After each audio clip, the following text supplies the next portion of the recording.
یہ آپ لوگوں کے ساتھ ہوا کیا؟ یہ ترمیم کروائی اس کے فوراً بعد ہی یہ ہوا کہ بھائی یہ مدارس ایشو آ گیا؟ مولانا صاحب کا ایک وہ تھا کہ جی ایک کالا ناک تھا اور اس ناک کا جو ہے وہ زہر بھی نکالا، اس کے دانت بھی توڑے۔ اگر آپ اس کو کہتے ہیں کہ جی تعلیم، تو آپ بتائیں کہ سٹی اسکول جو ہے وہ سوسائٹیز ایکٹ کے ساتھ کیسے رجسٹرڈ ہے، بیکن ہاؤس جو ہے وہ سوسائٹیز ایکٹ کے ساتھ کیسے؟ ہمارا سوال یہ ہے آپ 18ویں ترمیم کے خلاف کیوں سازش کر رہے ہیں؟ یعنی صدر صاحب کا سائن نہ کرنا یہ آئین کی خلاف ورزی کر رہے ہیں فاروق بھائی، سیدھی سی بات ہے۔ آپ خود پر ٹھپے مت لگائیں، تو لوگوں نے تو کہنا ہے کہ یہ پھر کٹپتلی ہے۔ مولانا فضل الرحمان صاحب کی جو پارٹی ہے، کیا یہ موروثیت پہ یقین رکھتی ہے؟ جے یو آئی جو ہے جس کی طرف آپ اشارہ کر رہے ہیں نا، پر وہ اعتماد کارکن کی نظروں میں وہ متزلزل ہو جائے۔ 70 سال کی عمر ان کی ہو گئی، ریاست کا دفاع کیا، اپنی سیاست کو اس مقام تک پہنچایا، ضیاء الحق کے ماشاء اللہ کا مقابلہ کرنا، اور پھر 4-5 مہینے جیل میں ہوتے تھے، پھر 15-20 دن باہر آتے تھے۔ ڈیرہ اسماعیل خان آپ کے شہر کے کیا حالات ہیں؟ گنڈا پور صاحب کا بھی شہر ہے، آپ لوگوں کا بھی شہر ہے، گورنر بھی وہیں کے ہیں۔ اگر مولانا فضل الرحمان صاحب کے مقابلے میں یہ دونوں حضرات جو ہیں وہ الیکشن نہ لڑ رہے ہوتے تو نہ یہ وزیر اعلیٰ ہوتے نہ یہ گورنر ہوتے۔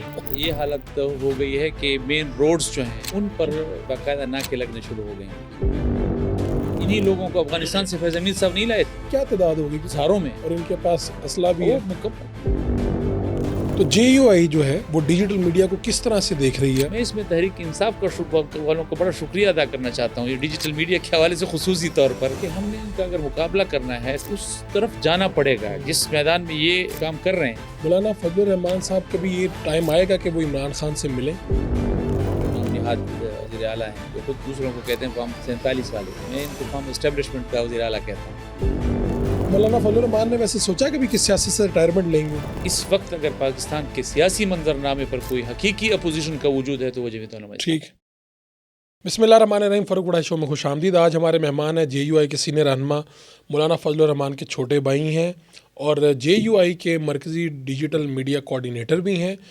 جے یو آئی کہاں پہ کھڑی ہے، مولانا فضل الرحمان کی کیا پوزیشن ہے، مولانا فضل الرحمان کا جو خاندان ہے کس طرح سے وہ سیاست میں آئے، اور یہ سیاست میں خود آئے یا بھائی ان کو لے کے آئے، ساری جو ان کی زندگی کہانی ہے وہ آج انہی کی زبانی سنتے ہیں۔ بہت شکریہ آپ کا جناب۔ بہت شکریہ فاروق بھائی آپ کا، میں آپ کا شکر گزار ہوں، آپ نے عزت دی ہے۔ چلیں، سب سے پہلے تو میں آپ کا شکریہ ادا کرتا ہوں کہ ہمارے پوڈ کاسٹ میں جے یو آئی کا پہلا فرد ہے تو وہ آپ بیٹھے ہیں، اور آپ کی ڈیجیٹل میڈیا کی ذمہ داری ہے، اور ڈیجیٹل میڈیا کی ایک فارم میں ہم بیٹھے ہوئے ہیں یہاں پہ۔ شکریہ آپ کا۔ یہ بتائیں کہ آپ پہلے اپنے بارے میں بتائیں کہ آپ نے کہاں سے آپ پڑھے، اور بھائیوں میں آپ کا کیا نمبر ہے؟ جی فاروق بھائی، میں اپنے بھائیوں میں میرا چوتھا نمبر ہے، اور مجھ سے تینوں جو بڑے ہیں آپ بخوبی جانتے ہیں، اور تینوں پاکستان کی سیاست میں ہیں۔ میں جانتا ہوں، جی ہماری آڈینس کے لیے آپ ذرا بتا دیں۔ جی، پہلے مولانا فضل الرحمان صاحب سب سے بڑے ہیں، جی، پھر اس کے بعد مولانا عطاء الرحمان صاحب ہیں، سینٹ میں ہیں، اور اس کے بعد مولانا لطف الرحمان صاحب جو ہیں وہ کے پی اسمبلی میں ہمارے پارلیمانی لیڈر ہیں۔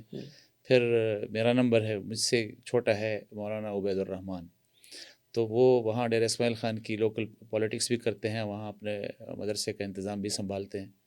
تو آپ کا چوتھا نمبر، آپ سے چھوٹے ایک ہیں۔ جی، تو یہ 5 بھائی سیاست میں ہوں تو گھر کون چلاتا ہے؟ یعنی گھر کے کام کون کرتا ہوگا اگر پانچوں کے پانچوں سیاست میں ہو تو؟ بس یہ سیاست جو ہے یہ اس کے ساتھ ساتھ یہ چونکہ انتظام کا نام ہے، جی، تو آپ سیاسی طور پر جب اس سارا انتظام سنبھال لیتے ہیں تو ساتھ ساتھ میں پھر گھر کا انتظام بھی ساتھ ساتھ ہوتا جاتا ہے۔ آپ کی اپنی یعنی تعلیم وغیرہ کہاں سے ہے، کہاں سے آپ؟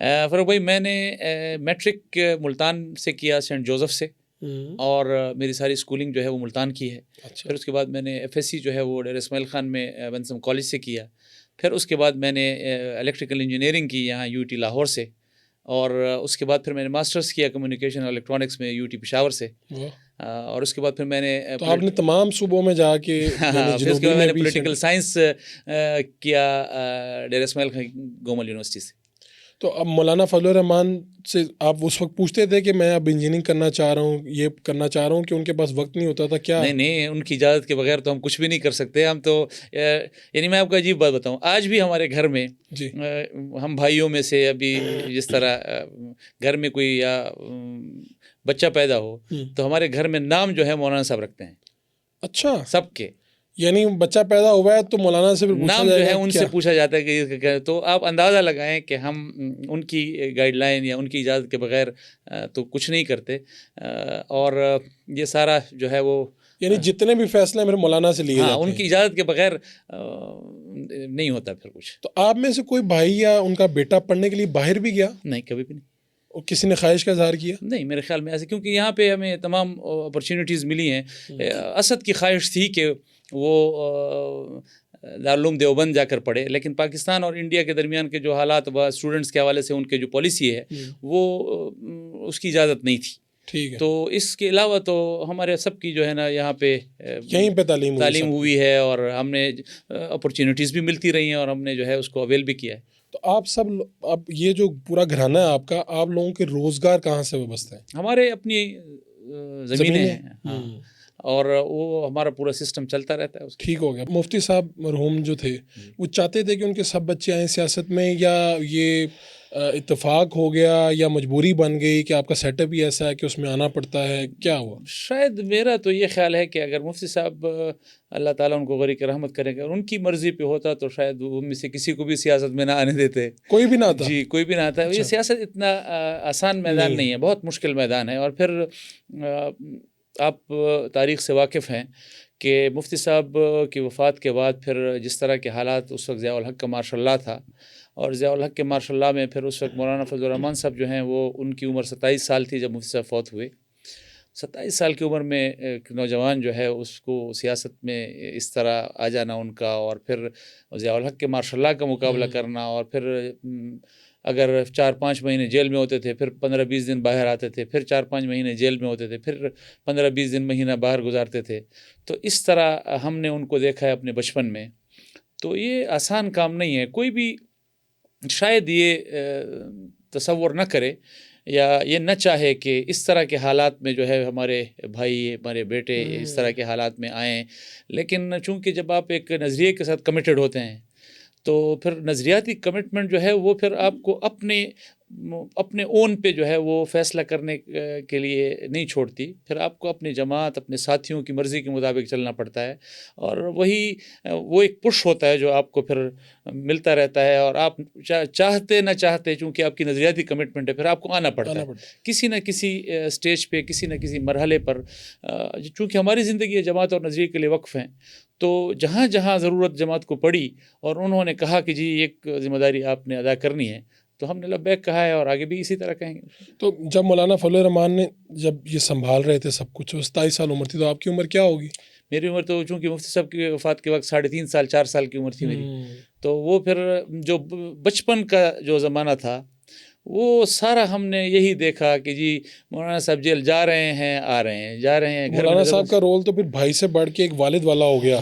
میں فاروق بھائی آپ کو بالکل حقیقت بتاؤں کہ ہم نے ان کو بھائی کے روپ میں کم دیکھا ہے، والد کے روپ میں زیادہ دیکھا ہے. کیونکہ والد کو ہم نے دیکھا نہیں، بہت ایسے نہ ہونے کے برابر. مجھے یاد ہے کہ ایسے ہلکا ہلکا جس طرح کچھ چیزیں آپ کے دماغ میں چل رہی ہوتی ہیں. تو ہم نے تو مولانا صاحب کو ہمیشہ اپنے والد کے روپ میں دیکھا ہے، پھر اس کے بعد بھائی کے روپ میں دیکھا ہے، اور اس کے بعد پھر اپنے لیڈر اور قائد کے روپ میں دیکھا ہے. تو ہمارے لیے کوئی 2-3 ان کی وہ ہیں، ہم اسی حساب سے ان کو دیکھتے ہیں. تو ان کی جدوجہد ہم نے دیکھی، تو وہ ساری چیزیں پھر وہ بھی چونکہ کمیٹڈ ہیں اپنے نظریات کے ساتھ اور جماعت کے ساتھ، تو ان کو دیکھیں آپ نے 27 سال کی عمر میں ان کو آنا پڑ گیا ان کو، اور پھر ایسے نہیں آنا پڑا، اتنی مشکلات کے زمانے میں آنا پڑا. ضیاء الحق کے ایسے عامر کا مقابلہ کرنا، اور ایک 27 سال کا نوجوان جو ہے وہ مقابلہ کر رہا ہے اور ان کو کہہ رہا ہے کہ جی ہم نے آپ کے جبر کو تسلیم نہیں کرنا. تو یہ نظریاتی کمٹمنٹ کے ساتھ ہی ہو سکتا ہے. وہی نظریاتی کمٹمنٹ ہمارے سب کی ہے. جہاں جہاں جماعت کو ضرورت پڑے گی ہم آئیں گے. ویسے ضیاء بھائی آپ بتا رہے ہیں نا کہ ہم نے دیکھا کہ مولانا فضل الرحمان جیل جا رہے ہیں، واپس آ رہے ہیں، پھر کچھ دن کے لیے جا رہے ہیں، پھر واپس آ رہے ہیں.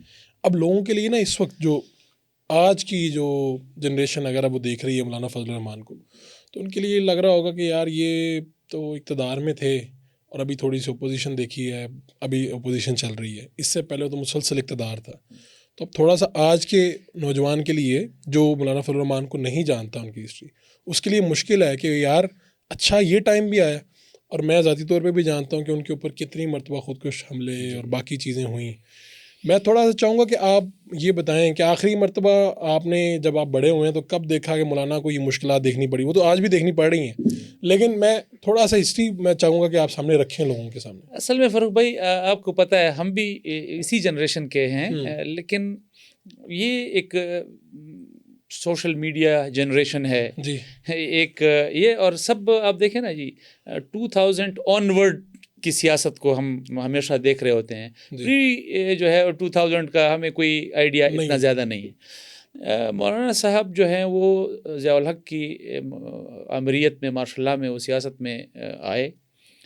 پھر اس کے بعد تقریباً 5 سال وہ مسلسل جیلوں میں رہے. کبھی 10 مہینے جیل میں گزارے، پھر 15-20 دن کے لیے باہر نکلے، پھر 11 مہینے جو ہے وہ گزارے، پھر اس کے بعد 10-15 دن کے لیے نکلتے، پھر وہ ایک جلسہ کرتے، پھر ان کو گرفتار کر لیا جاتا.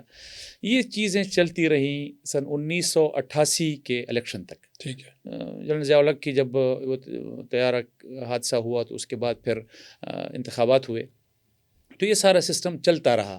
یہ سختیاں، یہ جیلیں، یہ ہمارے لیے ایسے تھے جیسے روٹین کا کوئی ایک وہ ہو، اور ہمیں پرواہ بھی نہیں ہوتی تھی. تو ان کی غیر موجودگی میں پھر آپ لوگ گھر وغیرہ ڈسٹرب تو ہوتا ہوگا؟ لازمی بات ہے. وہ اگر وہ 27 سال کے تھے تو پھر ہمارا اندازہ لگا لیں کہ ہماری کیا ایج ہوتی ہے اور ہم کس طرح اس زمانے میں اس چیز کو مینیج کرتے ہوں گے. لیکن بہرحال اللہ تعالیٰ کا نظام ہے، چلتا ہے، اور پھر اسی چلتا رہا. پھر اس کے بعد 88 میں وہ پہلی دفعہ قومی اسمبلی کے ممبر بنے. پھر اس کے بعد 93 میں وہ قومی اسمبلی کے ممبر بنے. پھر یہ ان کا پارلیمانی سفر جب شروع ہوا، پھر اس کے بعد آپ کو یاد ہوگا جب افغانستان پر امریکہ کا حملہ ہوا، اور اس وقت میں جمعیت علماء اسلام نے امریکی مخالفت میں پورے پاکستان میں مظاہرے کیے اور وہ باہر نکلے.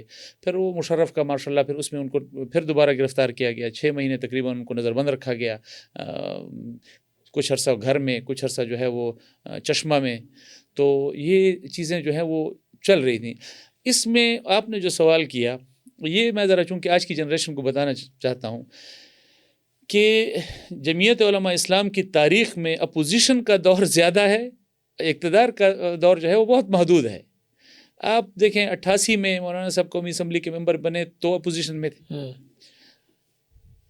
اس کے بعد 93 میں پھر قومی اسمبلی کے ممبر بنے. تو اس سے پہلے 90 میں نواز شریف صاحب کی حکومت بنے، تب جمعیت علماء اسلام جو ہے وہ اپوزیشن میں تھی. پھر 93 میں پھر مولانا صاحب بذات خود پارلیمنٹ میں موجود تھے، تب اپوزیشن میں تھے. پھر 97 میں پھر میاں نواز شریف صاحب کی حکومت بنی، تو اس کے بعد وہ پھر جو ہے اپوزیشن میں بیٹھے ہوئے انہوں نے اپنا کردار ادا کیا. 2000 میں جب مشرف کا ماشاء اللہ آیا تو اس کے بعد سب سے زیادہ مخالفت جو ہے وہ جمعیت علماء اسلام نے کی. اور اس وقت چونکہ افغانستان کا ایشو بہت زیادہ پیک پہ تھا، تو سب سے زیادہ اگر مشرف کو اس حوالے سے ٹف ٹائم دیا تو وہ جمعیت علماء اسلام نے دیا، مولانا صاحب نے دیا. پھر 2002 کا الیکشن ہوا اور لوگوں نے ایک میجورٹی کے ساتھ جو ہے وہ کے پی میں جو ہے وہ جمعیت علماء اسلام کو اور MMA کو ووٹ کیا. 2002 میں اتنے عرصے کے بعد پہلی دفعہ وہ جمعیت علماء اسلام اقتدار میں شریک ہوئی، اور اقتدار میں ایسے شریک ہوئی کہ ہم چونکہ کے پی میں جمعیت علماء اور MMA کے بغیر حکومت بن نہیں سکتی تھی، تو اس لیے ہمیں وہ حکومت جس طرح آج PTI کی ہے وہ مرکز میں ہے، مخالفت کر رہے ہیں، لیکن کے پی میں ان کی حکومت ہے. تو اسی طرح مرکز میں ہم مشرف کی حکومت کے اور وہ جمالی صاحب کی حکومت کے لیڈر آف دی اپوزیشن جو تھے وہ مولانا صاحب تھے. لیکن کے پی میں چونکہ جمعیت کے بغیر اس وقت وہ NWFP تھا تو حکومت کوئی بنا نہیں سکتا تھا، میجورٹی تھی. تو بلوچستان میں اور کے پی میں جمعیت کی حکومت بنی، اور وہ دیکھا. اس کے بعد آپ دیکھیں 2008 میں، پھر اس کے بعد 2008 میں ہم نے گیلانی صاحب کی حکومت میں صرف 2.5-3 سال تک ان کا ساتھ دیا. پھر ہم نے بیچ حکومت میں چھوڑ کے پھر اپوزیشن میں گئے. اور 13 میں میاں نواز شریف صاحب کی جب حکومت تھی تو ہم نے پہلا وہ 5 سالہ تھا جو ہم نے مرکزی حکومت کے ساتھ اتحاد شراکت میں وہ اقتدار میں گزارا. اس کے بعد 2018 سے لے کر آج تک جس طرح کی اپوزیشن آپ کو نظر آ رہی ہے، میں شاید کوئی میرے ساتھ اتفاق کرے یا نہ کرے، لیکن اس وقت اگر پاکستان کے سیاسی منظرنامے پر کوئی حقیقی اپوزیشن کا وجود ہے تو وہ جمعیت علماء اسلام. ٹھیک. تو JUI جو ہے وہ ڈیجیٹل میڈیا کو کس طرح سے دیکھ رہی ہے اور آپ کیا کرنے جا رہے ہیں؟ آپ کی ذمہ داری لگی ہے یہ، تو یعنی یہ ذمہ داری بس آپ کو دے دی گئی یا آپ بھی چاہتے تھے، اس میں کوئی دلچسپی تھی؟ کیا اس کا ماحول ہے، یہ بتائیے. دیکھیں فاروق بھائی، ایک بات تو بالکل واضح ہے، سیاسی کارکن، سیاسی نظم، سیاسی میدان اور اطلاعات یہ لازم و ملزوم ہے. بالکل. یہ چولی دامن کا ساتھ ہے، یہ آپ اس سے جان نہیں چھڑا سکتے. تو ابلاغ کا جو ذریعہ رائج ہوگا آپ اسی کو فالو کرتے رہیں گے. یہ نہیں ہو سکتا کہ دنیا جو ہے 2024-25 میں ڈیجیٹل میڈیا میں گھوم رہی ہو اور آپ جو ہیں 1980 کے پرنٹ میڈیا کے اس میں اطلاعات کے نظام میں گھوم رہے ہوں. یہ احساس پوری پارٹی کو ہو گیا یقیناً. میں وہ حالات جاننا چاہ رہا ہوں کہ ظاہری بات ہے تھوڑا سا مذہب بھی ساتھ میں ہوتا ہے, جی جی اختلاف بھی ہوتا ہے, نئی چیزوں کے اوپر اختلاف بھی بڑا آتا ہے, تو کیا آپ لوگوں کو بھی فیس کرنا پڑتی ہے ود ان دا پارٹی؟ بالکل یہ ہوتا ہے. چینج جو ہے نا فروغ بھائی, یہ کوئی بھی اتنی ایزیلی ایکسیپٹ نہیں کرتا. ہم خود نہیں کر پاتے, کوئی بھی نہیں کر پاتا. مطلب آپ مینٹلی اپنے آپ کو اس کے لیے پریپیئر کرتے ہیں کہ یہ چیز آ رہی ہے. میرے خیال میں کامیاب سیاسی کارکن یا ایک کامیاب انسان اگر ہم کہیں نا بحیثیت انسان کے, تو وہ شاید وہی ہوگا جو پریمپٹ کرے گا اور وہ ایک کہ جی یہ چیز میرے اوپر آ رہی ہے اور میں نے اس کو جو ہے نا اس کا مقابلہ, اس کو کاؤنٹر کیسے کرنا ہے, اس کے ساتھ میں نے چلنا کیسے ہے. تو جمعیت علماء اسلام جو ہے وہ ایک مذہبی شناخت رکھنے والی جماعت ہے, لیکن اس کے کارکن, اس کی قیادت سے کارکن وہ انتہائی پختہ میچور قسم کے سیاسی کارکن ہیں. تو وہ ان چیزوں کو سمجھتے ہیں. ہاں تھوڑا سا ان کو آپ نے ایک چیز بتانی ہے کہ ایک ڈیجیٹل میڈیا کیا ہے, ہم نے اس کے ساتھ کیسے چلنا ہے. یہ چیزیں دیکھیں, ہم نے ایسے چیزیں بھی دیکھی ہیں کہ جب آپ مذہبی شناخت کے حوالے سے بات کریں گے تو آپ کو معلوم ہے کہ جی تصویر کے حوالے سے کتنے زیادہ مشکلات ہیں, کیمرہ کے حوالے سے کتنے زیادہ مذہبی حلقوں میں مشکلات ہیں. تو یہ چیزیں ہیں, لیکن ضرورت کے تحت اس کا ادراک کرنا, پھر اس کی ضرورت کے مطابق اس کو جو ہے آگے لے کر چلنا, اس کا انکار کہیں بھی آپ کو نظر نہیں آیا. دیکھیں آپ مسجد الحرام سے لے کر جو ہے وہ پاکستان کے کسی مدرسے میں بھی آج آپ جائیں گے تو ضرورت کے تحت ڈیجیٹل میڈیا کا انکار کہیں بھی آپ کو نظر نہیں آئے گا. غیر ضروری طور پر تو میرے خیال میں کسی چیز کے حوالے سے بھی اگر آپ بحث کریں گے کہ جی آپ غیر ضروری طور پر ایک چیز کے اندر جا رہے ہیں اور اس کو استعمال کر رہے ہیں, تو وہ کہیں بھی اس کی تائید اور توثیق نہیں ہو سکے گی. لیکن ضروری چیزوں کا انکار ہمارے ہاں نہیں. تو یہ چیز جب ان کو محسوس ہوئی تو لازمی بات ہے کہ جن ساتھیوں کو اس حوالے سے کوئی تھوڑا بہت ایک علم, کوئی اس میں کام, کوئی مہارت وہ ہوگا تو آپ اس کو ذمہ داری دیں گے. تو ہم پچھلے کئی سالوں سے تقریباً لگ بھگ مجھے یاد پڑتا ہے کہ 15 سال سے تو 16 سال سے تو مجھے زیادہ ہو گیا کہ میں سوشل میڈیا کا استعمال کر رہا ہوں. یہ فیس بک جب نیا جو ہے وہ آیا اور اس کو ہم نے آپ نے تب سے شروع کر دیا, شروع کیا ہوا. تو ابھی آپ کے آس پاس کے حلقوں میں نہیں کرتے ہوں گے؟ نہیں, اس بہت کم ہوتا تھا. تو ان کو پھر جب اس چیز کا ادراک ہوا ہمارے جماعتی صفوں میں کہ جی یہ ہے اور دنیا کے ساتھ ہم نے مقابلہ کرنا ہے. اور میں اس میں ذرا آپ کے نوٹس میں لے آؤں, میں اس میں تحریک انصاف کا والوں کو بڑا شکریہ ادا کرنا چاہتا ہوں. یہ ڈیجیٹل میڈیا کے حوالے سے خصوصی طور پر, چونکہ جمعیت علماء کی پی ٹی آئی کے ساتھ ان دنوں بہت سخت سیاسی ایک چپکلش تھی. ٹھیک ہے. اور پی ٹی آئی کے لوگ ڈیجیٹل میڈیا, سوشل میڈیا کے حوالے سے بہت زیادہ آگے اور آج بھی آگے ہیں. ہم مطلب اس کا وہ کرنا پڑے گا. تو یہ جب آپ کسی کا مقابلہ کرتے ہیں نا تو یہ نہیں ہو سکتا کہ ایک طرف کا آپ کا جو مخالف ہے وہ ٹینک استعمال کر رہا ہو اور آپ جو ہے وہ تلوار کے زمانے میں کھڑے ہوں. تو ہم نے جب پی ٹی آئی کے لوگوں کو دیکھا کہ وہ جس طرح سوشل میڈیا, ڈیجیٹل میڈیا کے میدان میں جا رہے ہیں, تو ہم نے کہا کہ ہم نے ان کا اگر مقابلہ کرنا ہے, سیاسی طور پر مقابلہ کرنا ہے, تو ہمیں اس طرف جانا پڑے گا جس میدان میں یہ کام کر رہے ہیں. اور ہمیں قرآن کی تعلیمات بھی یہی ہے نا, وَأَعِدُّوا لَهُم مَّا اسْتَطَعْتُم مِّن قُوَّةٍ وَمِن رِّبَاطِ الْخَيْلِ. تو ہمیں اپنے آپ کو ان ساری چیزوں سے جو ضرورت ہے اس میدان کی, اس سے اپنے آپ کو واقف بھی کرنا ہوگا, اس کا استعمال بھی کرنا ہوگا. تو ہم نے ان کو دیکھ کے ان کے مقابلے کے لیے ہمارے ساتھی میدان میں آئے, اور ایسے میدان میں آئے کہ بے سر و سامانی کے عالم میں کہ آپ نہ وہ پیڑ ہیں, نہ ان ساتھیوں کو جو ہے ان کو کوئی آپ ایسی چیز دے رہے ہیں کہ جس میں ان میں یہ بس صرف نظریاتی طور پر ان کا یہ تھا. وہ موبائل بھی اپنا استعمال کر رہے ہیں, وہ نیٹ بھی اپنا استعمال کر رہے ہیں, وہ اپنے ریسورسز جتنے بھی وہ خود جنریٹ کر کے وہ جمعیت کے سوشل میڈیا کے میدان میں مقابلہ کر رہے تھے. تو یہ چیزیں جو ہیں یہ میں اس پہ ذرا ان کا شکریہ ادا کروں کہ ان کی وجہ سے ہمیں تحریک انصاف کی وجہ سے آپ لوگ اس میں آئے, اتنا آگے نکلے. لیکن اب یہ کہ ہم نے جیسے ہی جماعت نے اس حوالے سے ہمیں کہا کہ اس پر آپ نے کام کرنا ہے، تو ہم نے فاروق بھائی ذرا تھوڑا سا میں اس میں جی تفصیلی طور پر آپ کو بتانا چاہوں گا کہ ہم نے پہلے یہ کیا کہ جو ساتھی ہمارے پورے پاکستان میں کام کر رہے ہیں ڈیجیٹل میڈیا کے حوالے سے، ہم نے ان کو منظم کیسے کرنا ہے، ہم نے ان کو ایک نظم میں کیسے لانا ہے. تو ہم نے پہلے مرکزی سیٹ اپ بنایا، صوبائی سیٹ اپ بنایا، پھر اضلاع تک گئے، پھر تحصیلوں تک گئے، پھر اس کے بعد یونٹس تک گئے. اب ہر پاکستان کے ہر ضلع کی، ہر تحصیل کی، ہر یونٹ میں جو ہے ہمارے سوشل میڈیا کے ساتھی موجود ہیں. اور ابھی ریسنٹلی ہم نے ابھی ایک اجتماع کیا، باقی صوبوں کی طرف بھی ہم جا رہے ہیں. صرف سندھ میں ہم نے وہ اجتماع کیا تو ہم نے تمام سندھ سے، ہر یونٹ سے صرف ڈیجیٹل میڈیا، سوشل میڈیا کے میدان میں کام کرنے والے 9,000 ساتھیوں کو ہم نے اکٹھا کیا. سندھ میں 9,000 صرف لوگ ہیں آپ کے، جی، وہ جو صرف ڈیجیٹل میڈیا کے لیے کام کر رہے ہیں. ایگزیکٹلی یہی صورتحال دوسرے صوبوں میں ہے. ان کو بھی ہم نے اب اس میں اپنے نیٹ میں ہم لے آئے ہیں، اور ہماری جو ہے تنظیمیں بن گئی ہیں. ہمارے ہر ضلع کے، ہر تحصیل کے جو ہے وہ اب یہ ہمارا جماعت کا چونکہ نیا الیکشن ہوا، پھر نیا سیٹ اپ بنا. اب اس نئے سیٹ اپ میں مرکزی نظم بھی قائم ہو گیا، صوبے بھی سارے قائم ہو گئے ہیں. اب اضلاع جو ہے ان کے تمام ٹیمیں دوبارہ سے ایک دفعہ بنی، پھر اس الیکشن کے بعد اب دوبارہ بن رہی ہیں. اب یہ دوبارہ یونٹس تک جائے گا. یہ 1 مہینے کے اندر جو ہے ہم اس کو تحصیلوں اور یونٹس تک پہنچا لیں گے.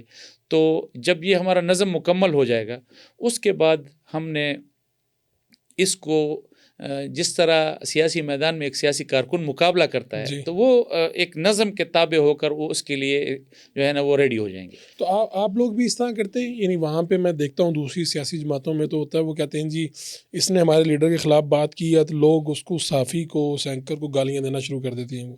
تو آپ لوگ اپنے کارکن سے کیا کہتے ہیں اگر کوئی مولانا فضل الرحمان کو برا بھلا کہہ رہا ہے، تنقید کر رہا ہے؟ دیکھیں فاروق بھائی، ایک بات تو ہے، آپ نظم میں جب کسی ساتھی کو لے آتے ہیں تو آپ کی بنیادی جو ہے وہ آپ کا کام یہ ہے کہ آپ اس کی تربیت کریں. ٹھیک ہے. بغیر تربیت کے کسی سیاسی کارکن سے آپ یہ توقع نہیں کر سکتے کہ جو میچورٹی کا لیول جو ہے وہ اوپر ہے وہ نیچے بھی ہوگا. تو یہ آپ جب تربیتی نظام سے آپ اس کو گزارتے ہیں، تب جا کر وہ چیزیں جو ہیں وہ ایک ٹیئر سے گزر کر دوسرے ٹیئر میں جاتی ہیں، پھر اس سے اگلے ٹیئر میں جاتی ہیں. تو یہ چیزیں چلتی رہتی ہیں. لیکن آپ حوصلہ افزائی نہیں کرتے؟ کبھی بھی نہیں، بلکہ ہم حوصلہ شکنی کرتے ہیں. ہمارا مولانا صاحب کے اس حوالے سے ہم جتنے بھی ڈیجیٹل میڈیا کے ہمارے جو سیمینارز ہوئے ہیں، ہمارے تربیتی کنونشنز ہوئے ہیں، آپ ان کی تقاریر اٹھا لیں کہ جی یہ جمعیت علماء اسلام کے کارکن کا مزاج نہیں ہونا چاہیے کہ وہ گالی کا جواب گالی کے ساتھ. اگر آپ نے کسی کے ساتھ بات کرنی ہے تو پھر آپ نے شائستہ انداز میں بات کرنی ہے، دلیل کے ساتھ بات کرنی ہے. اگر میرا قائد جو ہے وہ دلیل کے ساتھ بات کرتا ہے، میرے قائد کے ہاں وہ آپ نے 26ویں آئینی ترمیم میں دیکھا کہ حکومت بھی وہاں موجود، اپوزیشن بھی وہاں موجود، وہ لوگ بھی وہاں موجود جنہوں نے ساری زندگی ان کو گالیاں دی، لیکن کبھی ان کے پیشانی پر، ان کے ماتھے پر شکن تک نہیں آئی. یہ اگر میرے لیڈر کا، اگر میں نے یہ وہ کرنا ہے کہ میں نے ان کو فالو کرنا ہے، اگر میں نے ان کو سیاسی میدان میں اپنا لیڈر مانا ہے، میں ان کو فالو کر رہا ہوں، تو پھر میں نے ان کے عمل کو بھی فالو کرنا ہے نا. اگر وہ اپنے مخالف کے لیے ان کے ہاں اتنی وسعت اور گنجائش ہے تو آپ کے کارکن کے ہاں بھی اتنی ہونی چاہیے. پھر ہونی چاہیے. ہم قطعاً جو ہے اس کی حوصلہ افزائی نہیں بلکہ حوصلہ شکنی کریں گے، اور کر بھی رہے ہیں. اور پاکستان کے اور سیاسی جماعتوں سے بھی ہم یہی توقع رکھتے ہیں کہ وہ بھی کریں، وہ بھی کارکن اگر بری بات کہے. یہ ایک چیز ہے کہ 100% کنٹرول آپ کہیں بھی نہیں ممکن نہیں ہے. تو اگر کہیں ایسے ہمارے کسی کارکن سے، کسی صحافی کے حوالے سے، کسی سیاسی جماعت کے کارکن کو اس طرح کی شکایت ہو، یقینی طور پر ہم معذرت کریں گے ان سے، کیونکہ یہ بہت زیادہ آپ تربیت اور بہت زیادہ نظم اور بہت زیادہ کوشش کے بعد بھی 100% پر آپ قادر نہیں ہو سکتے کہ آپ ان کو جو ہے اس طرح. JUI جو ہے، ساتھ ساتھ آپ چائے بھی لیں، JUI ایک مذہبی سیاسی جماعت ہے. ایک عام تاثر یہ ہے کہ اس میں آنے کے لیے آپ کا مذہب سے قریب ہونا، آپ کی جو ظاہری وضاحت ہے وہ بھی وہی ہونی چاہیے، کم از کم داڑھی، ٹوپی، وہ. تو کیا JUI میں عام لوگوں کی جگہ ہے؟ میرے جیسے جو لوگ ہیں کیا ان کی جگہ ہے؟ اور دوسرا یہ کہ کیا کسی خاص مسلک سے بھی ہے ہر قسم کا؟ بھائی کیا اس میں اہل تشیع باقی بھی سبھی آ سکتے ہیں اس میں؟ فاروق بھائی بڑا اچھا سوال کیا آپ نے. جمعیت علماء اسلام کے دستور میں پہلی شک یہ ہے کہ ہر پاکستانی اس کا رکن بن سکتا ہے. ٹھیک ہو گیا. اب جب لفظ پاکستانی آپ نے کہہ دیا، یہ بہت وسعت رکھتا ہے جی. اور یہ اتنا وسیع لفظ ہے کہ اس میں نہ مسلک کی گنجائش ہے، نہ اس میں مذہب کی گنجائش ہے، نہ اس میں قومیت کی گنجائش ہے، ٹھیک. نہ اس پہ شکل صورت کی گنجائش ہے. ہر پاکستانی. ہمارے دستور میں اقلیتوں کی بھی تنظیم ہے. جب آپ اقلیت کی بات کرتے ہیں اور وہ آپ کے جمعیت علماء اسلام کے کارکن ہیں، بن نہیں سکتے ہیں، ہمارے پارلیمنٹیرینز ہیں. جی. اس وقت ہمارے نظم جو بنے ہیں، مرکزی ہمارا نظم بنا ہے، اقلیتی فورم ہمارا بنا ہے. محترمہ آسیہ ناصر صاحبہ جو ہیں ہماری اقلیتی فورم کی پورے پاکستان کی سربراہ ہیں. اسی طرح ہمارے صوبوں کے اقلیتی فورم بنے ہیں. تو ان کے سارے ہمارے جو اقلیتی بھائی ہیں، وہ سارے ہر مذہب سے، وہ ان فورم کے جمعیت علماء اسلام کے صوبائی اور مرکزی سطح کے جو ہیں وہ عہدیداران ہیں. آپ بتائیں کہ اس کے بعد کسی مسلک کے حوالے سے، کسی وضاقتہ کے حوالے سے کوئی گنجائش بچ سکتی ہے کہ ہم یہ کہیں؟ گنجائش تو نہیں بچتی. ہاں، لیکن البتہ یہ ایک بات ہے، کمیونیکیشن میں کہیں پہ یہ گیپ ہے کہ عام لوگوں کو، میں صرف آپ کا یہ مسئلہ نہیں ہے، یہ تحریک لبیک، جماعت اسلامی، جتنی مذہبی جماعتیں، ان سب کا یہ پرابلم ہے کہ عام آدمی سوچتا ہے کہ کیا میری جگہ ہوگی یہاں پہ. میں اس کا ذرا تھوڑا سا آپ کو دو اس میں جواب دوں گا، جی. ڈائریکشنز میں جواب جی. دوں گا. ایک تو یہ ہے کہ جمعیت علماء اسلام یقینی طور پر ایک مذہبی جماعت ہے، مذہبی سیاسی جماعت ہے، مذہبی شناخت کی جماعت ہے. لیکن آپ مسلمان ہیں غفور بھائی، آپ اسلام کی تعلیمات کو سمجھتے ہیں. میں نہیں سمجھتا کہ کوئی ایک مسلمان جو اسلام کی تعلیمات کو سمجھتا ہو اور وہ یہ تصور کر سکتا ہو کہ اسلام سے بہتر کسی اقلیت کو کوئی تحفظ کوئی اور فراہم کر سکتا ہے. ہم ظاہراً اس پر عمل کریں یا نہ کریں، لیکن جو لکھا ہوا ہے اس سے بڑھ کر کچھ نہیں ہے. یہ ایک ڈیبیٹیبل چیز ہے. ٹھیک ہے جی، کہ جی اب ہم اس پر عمل نہیں کرتے تو کیا ہم اس سے اسلام کا جو ہے اتنا خوبصورت چہرہ بگاڑ تو نہیں رہے؟ یہ اپنی جگہ یہ بہت وسیع سبجیکٹ ہے اور ڈیبیٹیبل بھی ہے. لیکن اسلام سے زیادہ کوئی بھی کسی کے حق کا، جان مال عزت و آبرو کے تحفظ کا کوئی شاید اس سے بڑا چارٹر کسی اور کے پاس نہیں ہوگا. ٹھیک. تو جمعیت علماء اسلام جو ہے، میں وضاقتہ کے حوالے سے بات کروں. آپ دیکھیں جمعیت علماء اسلام میں کتنے لوگ ہیں کہ جو ابھی اس وقت ہمارے اسلم غوری صاحب جو ہیں ہمارے مرکزی سیکرٹری اطلاعات ہیں. جی. آپ جانتے ہیں، آپ بالکل جانتا ہوں. تو نہ وہ مولوی ہیں، نہ وہ وضاقتہ کے حوالے سے جو ہے وہ اب اس عمر میں جو ہے وہ انہوں نے 60 کے بعد جو ہے وہ داڑھی رکھی ہے. ابھی وہ بھی ابھی حالیہ اپنے حج کے بعد انہوں نے، تو اتنا بڑا منصب جو ہے. ہمارے ڈپٹی جنرل سیکرٹری جو ہیں، ہمارے وزیر اعلیٰ بھی اس کے پی کے رہے ہیں، اکرم خان دورانی صاحب. جی. آپ ان کو دیکھ لیں. یہ وہ ایک پہلو ہے کہ ہم مذہبی فرقہ پرستی کا راستہ اگر کسی نے روکا ہے نا، تو وہ جمعیت علماء اسلام ہے، اور ہمیں اس کی سزا ملتی ہے. جو ہمارے طاقتور لوگ جو ہیں جس مقصد کے لیے ان چیزوں کو پروموٹ کرتے ہیں، تو چونکہ اس کا نقصان جمعیت علماء اسلام کو ہوتا ہے. اب دیکھیں جب فرقہ پرستی ہوگی تو اس کا نقصان مذہبی لوگوں کو ہوگا. ٹھیک. اب اگر مذہبی لوگوں کو نقصان ہو رہا ہے تو آپ ایک سیاسی کارکن سے یہ توقع کر سکتے ہیں کہ میں اپنے نقصان والا کام کروں گا، میں ایسا کام کروں گا جس سے مجھے سیاسی نقصان ہوگا. تو فرقہ پرستی کو رد کرنا، اس کا مقابلہ کرنا، یہ جمعیت علماء اسلام نے ہمیشہ کیا ہے. تو فرقہ پرستی کے تو سرے سے یہاں گنجائش نہیں.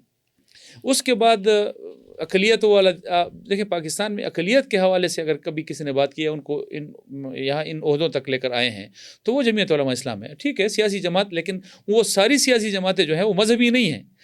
یہ مذہبی سیاسی جماعت کا جو ہے یہ ایک دنیا کے سامنے روشن چہرہ نظر آنا چاہیے کہ جن عہدوں پر وہ عام سیاسی جماعتیں جو مذہب کا نام نہیں لیتی، وہ جن لوگوں کو لے کے آتی ہیں، تو ایک مذہبی جماعت مذہب کا نام لیتے ہوئے بھی جو ہے وہ وہی چیزیں دے رہی ہے جو ایک عام سیاسی جماعت دے رہی ہے. اور اس کے علاوہ آپ دیکھیں حکومتی عہدے ہیں، آپ کے پی سے اٹھا لیں، آپ بلوچستان سے اٹھا لیں، آپ مرکزی حکومت کے، آپ 2008 میں ہم حکومت میں آئے تو ہمارے منسٹرز صاحبان کو آپ دیکھ لیں. ہمارا 2013 میں جب ہم حکومت میں آئے تو اب منسٹر صاحبان کو آپ دیکھ لیں، آپ کے پی میں جب ہماری حکومت تھی تو وہ آپ وہاں دیکھ لیں، ہمارے علماء سے زیادہ جو ہے عام پاکستانی جو عالم نہیں ہیں، صرف ایک مذہبی سوچ رکھتے ہیں، مذہبی سوچ تو میرے خیال میں ہر مسلمان کے دماغ میں ہوتی ہے، ہم نے حکومتی عہدے جو ہیں ان کو دیے ہیں تاکہ لوگوں کو یہ اعتماد ہو کہ یہ جمعیت علماء اسلام کے کارکن جو ہیں اس لیے پیچھے نہیں رہیں گے کہ ان کی داڑھی نہیں ہے، یہ جو ہے وہ انہوں نے پگڑیاں نہیں باندھی ہوئی، یہ ایک میسج ہے جو ایک پازیٹیو میسج جو ہے وہ ہر پاکستانی کے پاس جانا کہ چاہیے۔ JUI میں گنجائش موجود ہے ہر طرح کے، بس پاکستانی میں ہونا آپ کو ضروری ایک چھوٹی سی مثال دوں، پھر اس مطلب آپ کو اندازہ ہو جائے گا۔ میں چونکہ بنیادی طور پر ڈیرہ اسماعیل خان ہمارا ضلع ہے، جی ہمارے ڈیرہ اسماعیل خان میں ہمارے ضلعی مجلس عمومی کے اراکین جو ہیں وہ اہل تشیع بھی ہیں، وہ بریلوی مسلک کے بھی ہیں، دیوبندی تو ہیں ہی ہیں، ہمارے یعنی یونٹس یہ مولانا کو ہوم ٹاؤن ہے، ہوم وہاں کی ٹاؤن بات ہے، ہو رہی ہے۔ ہمارے اپنی تحصیل جو ہے ہمارے تحصیل کے جو ہماری کیبنٹ ہے اس کی کیبنٹ کے اندر جو ہیں وہ بریلوی حضرات بھی موجود ہیں، ہمارے عمومی میں جو ہے وہ اہل تشیع بھی موجود ہیں، یہ سب موجود ہیں، اور اگر ہم اپنے ضلع کے حوالے سے ہمارا جو ہے جہاں مولانا صاحب خود موجود ہیں اور وہاں سے الیکشن بھی لڑتے ہیں، وہاں ان کی رکنیت بھی وہاں سے ہے، اگر وہاں یہ سب کچھ ہے تو پھر اس کا میسج جو ہے وہ بڑا لاؤڈ اینڈ کلیئر ہے کہ وہ سب یہ سمجھ میں آ جانا چاہیے۔ اچھا یہ بتائیے کہ مولانا فضل الرحمان صاحب کی جو پارٹی ہے، کیا یہ موروثیت پہ یقین رکھتی ہے؟ JUI جو ہے موروثیت کو کس طرح سے دیکھتی ہے؟ کیونکہ ساتھ میں یہ بھی لے لیں ایک پوائنٹ کہ اب آپ تو پارٹی کے عہدے پہ ہیں، لیکن آپ کے جس طرح دیگر بھائی، مولانا صاحب خود سربراہ ہیں، مولانا کے ایک بھائی KP کے سربراہ ہیں، سینیٹر ہیں، ایک بھائی پارلیمانی لیڈر ہیں KP، تو آپ کی پارٹی کا کوئی کارکن یہ سوال نہیں پوچھتا کہ بھئی یہ جو اہم عہدے ہیں کلیدی، ان پہ صرف مولانا کی فیملی کیوں؟ دیکھیں فر بھائی، یہ سوال عام طور پہ بہت ہوتا ہے۔ ٹھیک ہے۔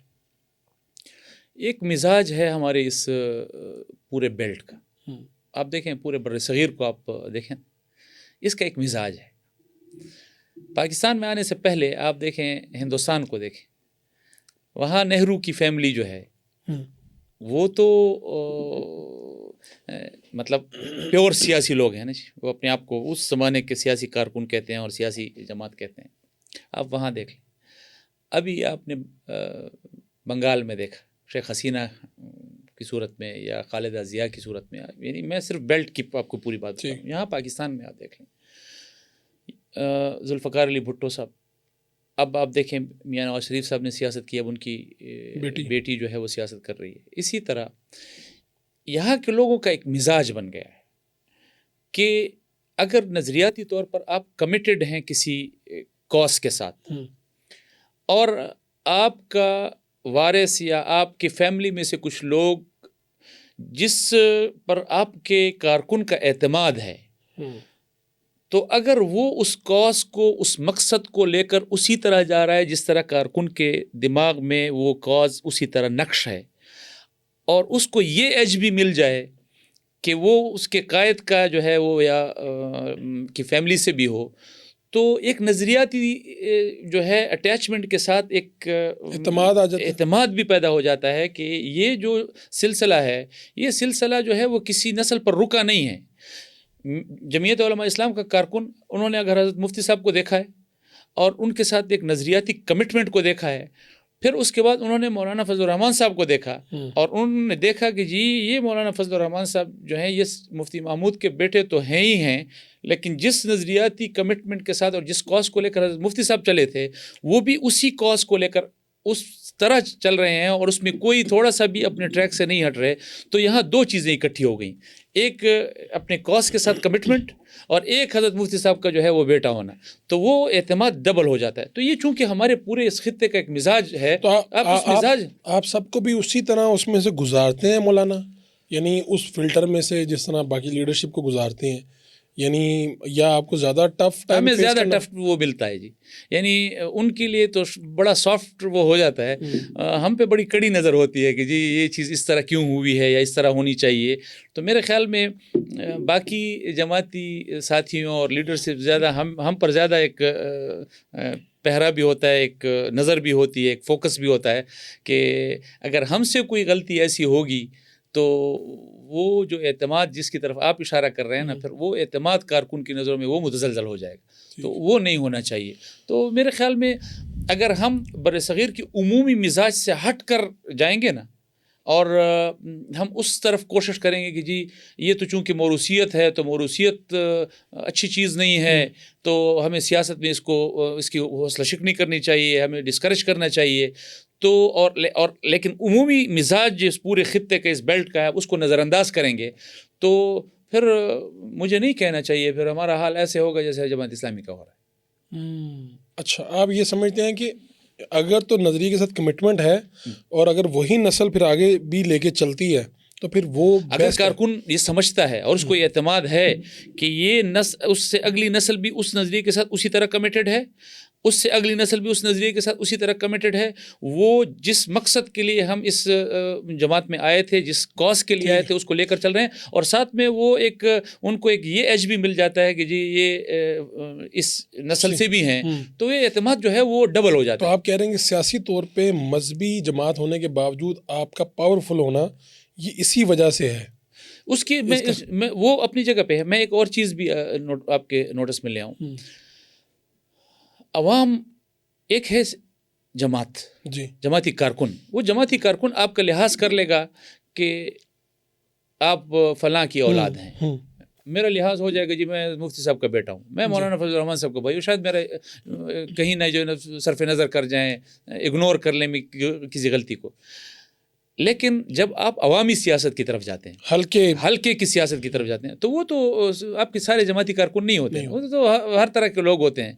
تو آپ دیکھیں، اگر کے پی اسمبلی میں میرے بھائی جو ہیں وہ وہاں پر ہیں، تو اس میں تو عام آدمی کا ووٹ ہے نا جی، عام آدمی کا اعتماد ہے، عام آدمی نے اعتماد کیا ہے، تو اس کے بعد وہ اب اس میں 3 چیزیں شامل ہو گئیں، مطلب آپ کا اپنے کاز کے ساتھ کمٹمنٹ، آپ کا ایک نظریاتی تسلسل کے ساتھ ساتھ آپ کا ایک خاندانی جو ہے وہ اعتماد، اور اس کے بعد عوام کا اعتماد، تو پھر یہ تو ساری چیزیں پھر اکٹھی ہو جاتی ہے۔ تو پھر اب صرف اس چیز کے پیچھے پڑ جائیں کہ جی موروثیت ہے، تو میرے خیال میں یہاں اگر یہ تینوں چیزیں اکٹھی ہو جائیں، عوام کا اعتماد بھی ہو، نظریاتی کمٹمنٹ اور اس کا تسلسل بھی ہو، اور ایک خاندانی آپ کا اعتماد بھی ہو، تو میرے خیال میں یہ اس کو اپریشیٹ کیا جانا چاہیے۔ چلیں یہاں تک تو ہم اپریشیٹ کرتے ہیں، لیکن اگر یہی بات ہمیں کسی سیاسی جماعت میں نظر آئے، اور اگر کسی کا بیٹا، بیٹی یا کوئی بھی، اور بغیر کسی ایفرٹ کے آگے بڑھ جائے یا ایک دم وہ آ جائے، تب آپ اس کی مخالفت کریں گے؟ دیکھیں، اگر ایک کرائٹیریا کو میٹ نہیں کرتے سیاسی میدان میں، نظریاتی کمٹمنٹ اور آپ کا سیاسی کردار، یہ اصل اور بنیادی چیز ہے۔ اگر آپ میں وہ نہیں ہے اور صرف آپ کا خاندانی تسلسل ہے، تو پھر تو آپ اس کے بیسک کرائٹیریا کو میٹ نہیں کرتے۔ جب آپ بیسک کرائٹیریا کو میٹ نہیں کرتے، تو پھر آپ اس میدان میں صرف اسی ایک خاندانی تسلسل کی وجہ سے ہیں، اپنے جو اصل کرائٹیریا ہے اس کو میٹ ہی نہیں کر رہے ہیں۔ اچھا، میں نے آپ سے یہ بھی پوچھنا کہ آپ ڈیجیٹل میڈیا پہ خود بھی آپ کا فوکس ہو گیا، پارٹی کا بھی ہو گیا، تنظیم سازی بھی آپ اس لیول پہ لے گئے، پھر آپ نے یہ بڑا حیران کن نمبر دیا مجھے کہ 9,000 صرف سندھ کے وہ لوگ جو ڈیجیٹل میڈیا کے آپ کہہ لیں تھوڑے بہت ماہر ہو گئے، یعنی استعمال اسے اچھے انداز سے کرنے والے۔ اب آپ یہ تو مولانا فضل الرحمان خود ڈیجیٹل میڈیا استعمال کرتے ہیں، کوئی فیس بک، ایکس، یہ وہ، اس کی کیا صورتحال ہے؟ جی، وہ استعمال ایسے کرتے ہیں کہ ان کے جو اپنے اکاؤنٹس ہیں، جی، تو اس پہ اس وقت ٹویٹ ہوتی ہے یا اس کو اس وقت استعمال میں لایا جاتا ہے جب ان کی ہدایات آ جاتی ہیں کہ میری طرف سے یہ چیز جاری کرنی ہے۔ باقی جماعت کا جو ہے اپنا ایک نظام ہے، وہ چل رہا ہوتا ہے، لیکن کچھ مخصوص اوقات میں کسی خاص ایشو پر ان کی ہدایت آ جاتی ہے، اور پھر وہ بتاتے ہیں جو کچھ ان کے ٹویٹر اکاؤنٹ پہ آ رہا ہوتا ہے، یہ ان کے الفاظ ہوتے ہیں۔ یہ اور بات ہے کہ ٹائپ کوئی اور کر رہا ہو، لیکن پوسٹ کوئی اور کر رہا ہو، لیکن وہی کروا رہے ہیں، اور اس کا مطلب وہ خود دیکھتے بھی ہیں اپنے اکاؤنٹ کو۔ بالکل دیکھتے ہیں۔ اور میں آپ کو ایک حیران کن بات بتاؤں، ہم چھوٹے بھی ہیں، ہم کارکن بھی ہیں، آپ یقین کریں کہ میں ڈیجیٹل میڈیا کا ایک ذمہ دار ہونے کی وجہ سے میں ایک بات آپ کے سامنے رکھ رہا ہوں کہ میرا ڈیجیٹل میڈیا، سوشل میڈیا اور واٹس ایپ، اس پہ شاید کارکنوں کے ساتھ 20% بھی رابطہ نہ ہو، مجھ سے کوئی 4 گنا زیادہ رابطہ ان کا براہ راست خود ہوتا ہے، مولانا صاحب۔ اور ایسا عجیب وہ ہوتا ہے کہ روز ان کی طرف سے ہمیں ایک میسج فارورڈ ہو رہا ہوتا ہے، اس کو دیکھ لیں، یہ دیکھ لیں، یہ فلاں کا میسج. پھر ہم سوچتے ہیں کہ یہ میسج تو میرے پاس بھی آیا تھا، میں نے تو اس کو اس قابل نہیں سمجھا تھا کہ میں اس پہ، لیکن آپ دیکھیں ان کو پہنچا بھی، مولانا جو ہیں اسے دیکھتے بھی ہیں اور آگے بھی پھر وہ آگے فارورڈ بھی کرتے ہیں کہ آپ اس کو چیک کریں. تو بڑا اس کو کینلی آبزرو کرتے ہیں اس کو. میں تو مولانا کے جب لاہور تشریف لائیں اکثر مجھے ناشتوں میں بھی موقع ملا، اور پھر میں آپ کے گھر تک بھی گیا مولانا کے انٹرویو کرنے، اور آگے بھی وزیرستان تک بھی سفر کرنے کا موقع ملا. تو ان ہم کی ساتھ جو تھے نا. جی بالکل، میں آپ سے حالات بھی پوچھوں گا کہ اب حالات کیا ہیں وہاں پہ ڈیرہ میں اور اس بیلٹ میں. یہ مولانا کیسے ہیں؟ یعنی نجی جو محافل ہیں اس میں تو کہہ کے لگ رہے ہوتے ہیں اور بے تکلفی ہوتی ہے، وہ اپنے بھائیوں کے ساتھ، بیٹوں کے ساتھ یا باپ کے ساتھ کیسے ہیں؟ بہت شفیق ہیں. مطلب ہم یہ لیوریج بھی لے رہے ہوتے ہیں کہ ہم بھائی ہیں.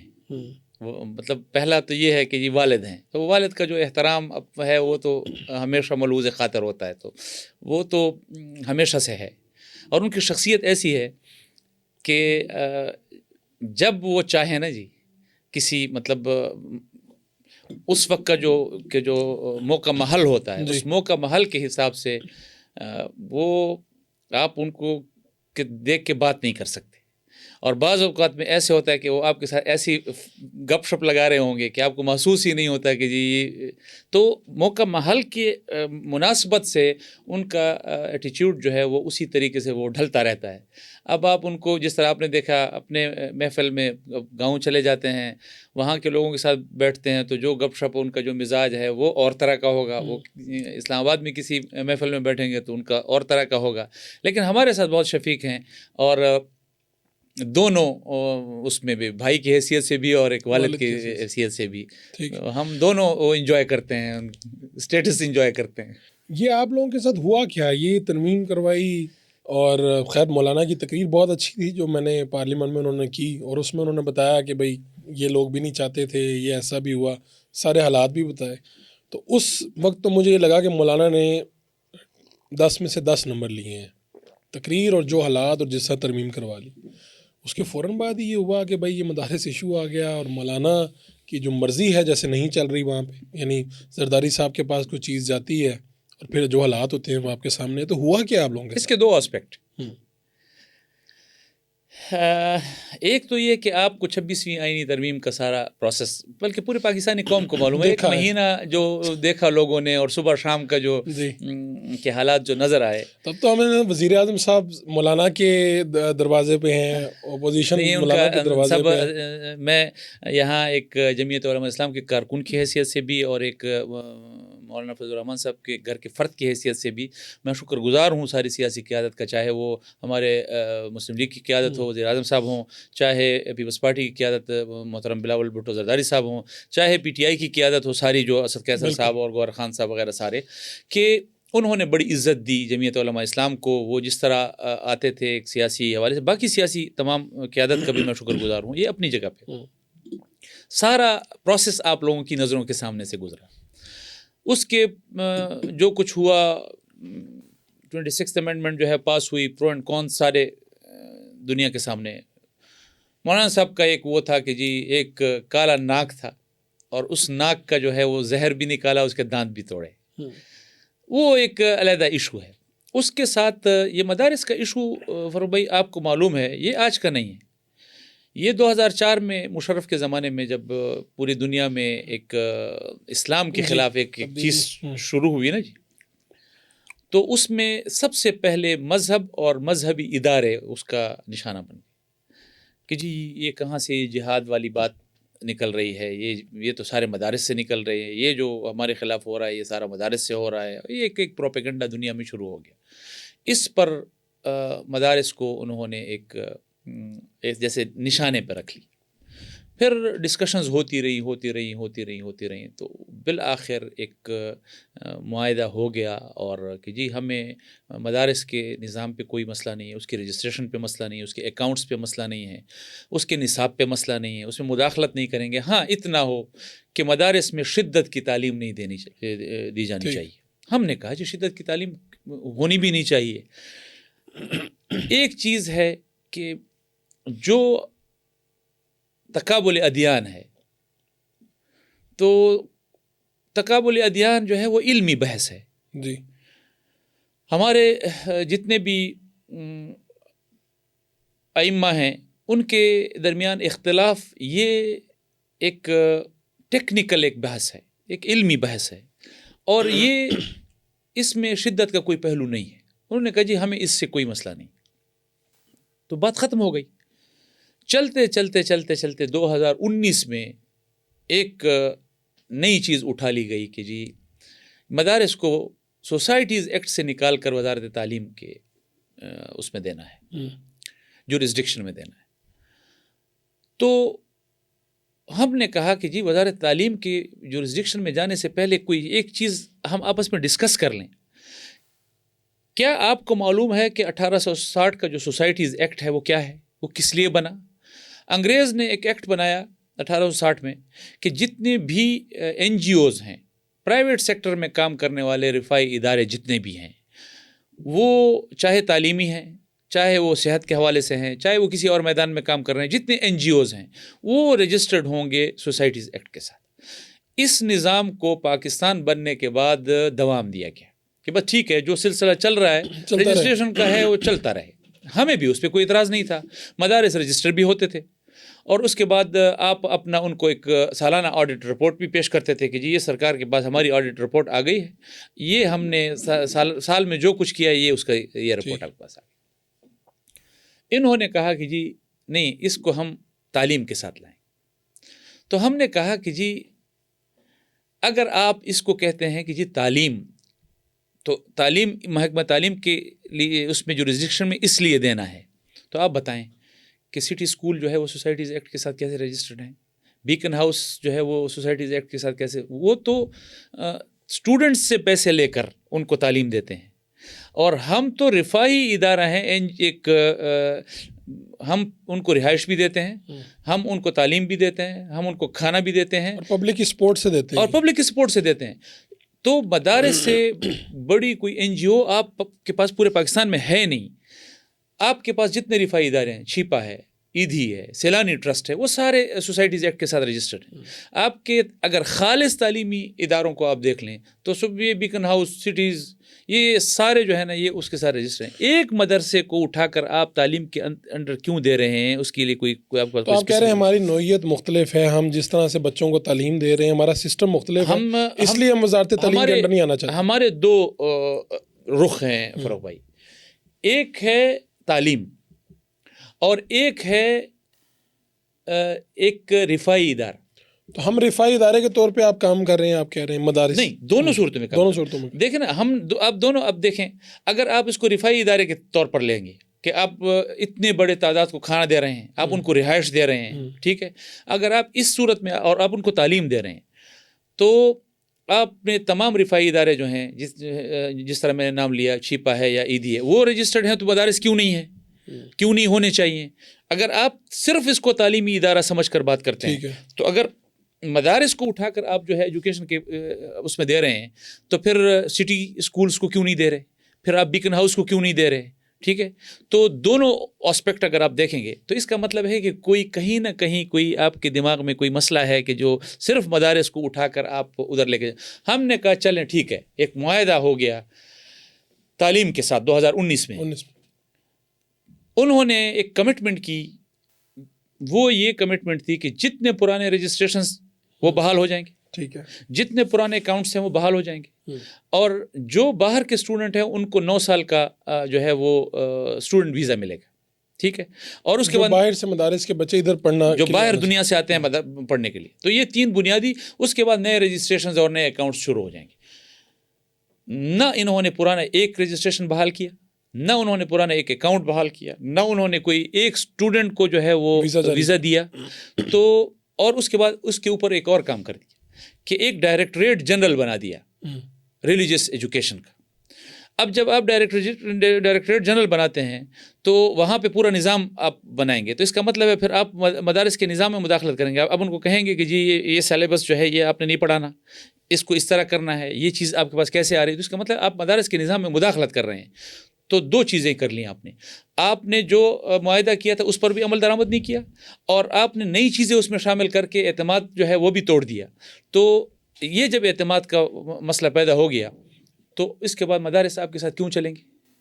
تو اب رائٹ ناؤ آپ لوگ کھڑے کہاں پہ ہم ہیں؟ یہ کہہ رہے ہیں کہ آپ کے پروردہ جتنے بھی لوگ ہیں وہ آپ ان کو رکھیں، آپ چاہے جس کے ایجوکیشن کے پاس رکھتے ہیں، آپ ان کو کہیں اور جہاں رکھتے دل ہیں، کرتا ہے ان کا چلے جائیں. لیکن پاکستان کے 98% مدارس جو ہیں اتحاد تنظیمات مدارس دینیہ ان کے ساتھ کھڑے ہیں، اور وہ کہتے ہیں کہ جی سوسائٹیز ایکٹ کے ساتھ یہ ایک اور اس پہ بنیادی نقطہ ہے کہ جو DGRE جو ہے directorate general of religious education, یہ ایگزیکٹو آرڈر ہے فاروق بھائی، اور سوسائٹیز کا جو ہے وہ قانون ہے، ایکٹ ہے. ہمارا سوال یہ ہے کہ ایک ایکٹ سے، قانون سے ہمیں نکال کر ایک ایگزیکٹو آرڈر کے تحت کیوں دیا جا رہا ہے؟ پھر اس کے بعد ایک ٹیکنیکل سوال ہے، وہ یہ ہے کہ ایجوکیشن جو ہے وہ تو ڈیوالوپ ڈپارٹمنٹ ہے، وہ تو اب صوبوں کے پاس چلا گیا، وہ تو مرکز کے پاس ہے ہی نہیں. مرکز کے پاس تو صرف وفاقی تعلیم کے چند ادارے ہیں جو اسلام آباد کی حدود کے اندر تک جو ہے اس پر، اور مدارس تو پورے پاکستان میں پھیلے ہوئے ہیں. اب آپ جب وفاقی تعلیم کے ساتھ اس کو اٹیچ کریں گے تو 18ویں ترمیم کہاں جائے گی؟ تو آپ 18ویں ترمیم کے خلاف کیوں سازش کر رہے ہیں؟ تو بہت ساری سازشیں ہو رہی ہیں، چیزیں چل رہی ہیں. اس میں پیپلز پارٹی جو ہے یعنی صدر صاحب کا سائن نہ کرنا، اس میں کون؟ یہ آئین کی خلاف ورزی کر رہے ہیں فاروق بھائی، سیدھی سی بات ہے. سینٹ نے بل پاس کر لیا، پھر اس کے بعد قومی اسمبلی نے بل پاس کر لیا، اس کے بعد یہ چلا گیا پریزیڈنسی میں. صدر صاحب نے اس میں ایک مسٹیک کی نشاندہی کی، واپس آیا. اسپیکر صاحب نے رولز ریگولیشن کا حوالہ دے کر کہا کہ جی اس میں جوائنٹ سیشن کی ضرورت نہیں ہے، یہ ہم نے کریکشن کر دی ہے، آپ کے پاس واپس بھجوا رہے ہیں. اور صدر صاحب نے اس کو تسلیم کر لیا. جب ایک دفعہ انہوں نے تسلیم کر لیا تو وہ ایک دفعہ واپس کر سکتے تھے، دوسری دفعہ آئین میں واپس کرنے میں کی ان کے پاس گنجائش نہیں ہے. دوسرا 10 دن کے اندر واپس کر سکتے تھے، 13 دن گزرنے کے بعد انہوں نے واپس کیا. تو دونوں حوالے سے اب ہمارا اتحادی تنظیمات مدارس دینیہ کا وہ یہ ہے کہ یہ ایکٹ بن چکا ہے، اور اس پر اب اگر آپ صدر صاحب دستخط کرتے ہیں یا نہیں کرتے، صدر علوی صاحب کے زمانے میں یہ ایک نظیر بن چکی ہے، ایک چیز آ چکی ہے کہ اب یہ از خود جو ہے وہ ایکٹ بن چکا ہے.